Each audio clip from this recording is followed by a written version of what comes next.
Okay, today we're going to learn about linear equations, formulae. So what is formulae? Formulae is actually just the plural form of formula. Yeah, so if there are more than one formula, we call them formulae. We have learned that area of rectangle is length times breadth, which can be written as A equals L times B, or we can just group the L and B together, become A equals LB. Right? Okay, we're gonna use that that rule in algebraic terms. Let's take a look example. So we have the formula of finding the volume V of a cuboid.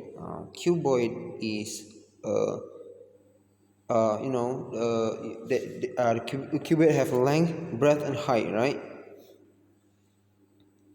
Okay, so the volume is length times breadth times height, where L, B, and H, yeah, that represent that length, breadth, and height. So the formula is V equals LBH. Now, if L, look at the question A. If L equals 5 centimeter, B equals 2, and H equals 3, calculate the volume of the cuboid. So we just times them all together. So 5 times 2 times 3, 13. Now, if look at the question B. If volume that is given, so 240, and also the breadth and the height, calculate the length.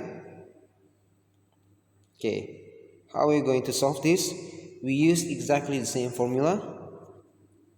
So V equals LBH, right? So 240 equals L times 6 times 5, right? But here they switch it. So the LBH is at the left side and the V is at the right side. It's okay, no problem. Now the reason they do this is to make sure that L is at the left side. So we can have like L equals something for the final answer.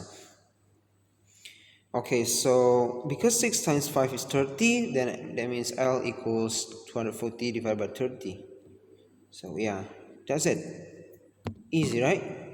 Okay, now let's take a look at another example, finding an unknown in a more complicated formula. So formula is given y plus b equals ay plus c over b. Yeah, this is obviously more difficult, right? Calculate the value of c when y is 12, b 3, a 14. Y, B, and A is given. Y, B, and A. Y, B, and A. Okay, so the only letter or variable that is unknown is C. That's exactly the reason why we can solve it pretty easily. So just rewrite the formula first here. Okay, and just substitute all the variables that is the value that is given. So y is 12, substitute, b is 3, a is 14, y is 12, b is 3, yeah. Okay, the first thing we do here, we can multiply this first.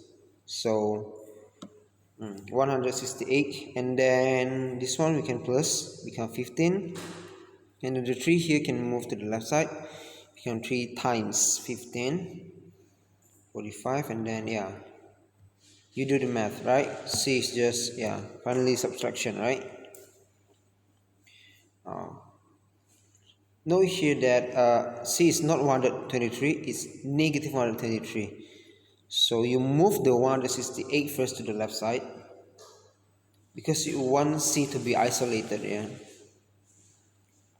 So you want C to be alone. So this one, negative 123 equals C. That means C equals negative 123.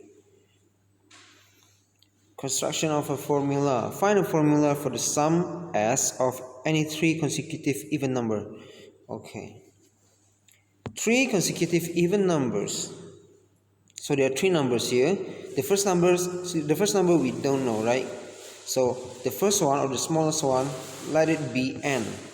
or sometimes x, up to you. If you want to do it in x, it's okay. Here they do it in n.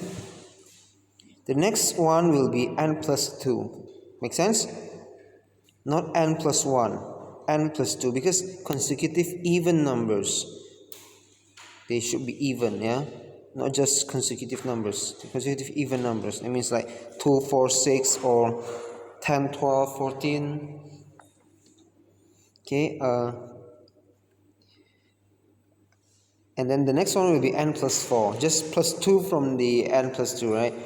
Okay, and then we combine the like terms. So n, we have n, so 3n, and then plus positive 2 and positive 4 will become positive 6.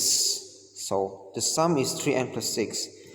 Hence, calculate the value of s when the smallest even number is 14. Smallest even number is 14. That means n is 14. So 3 times 14.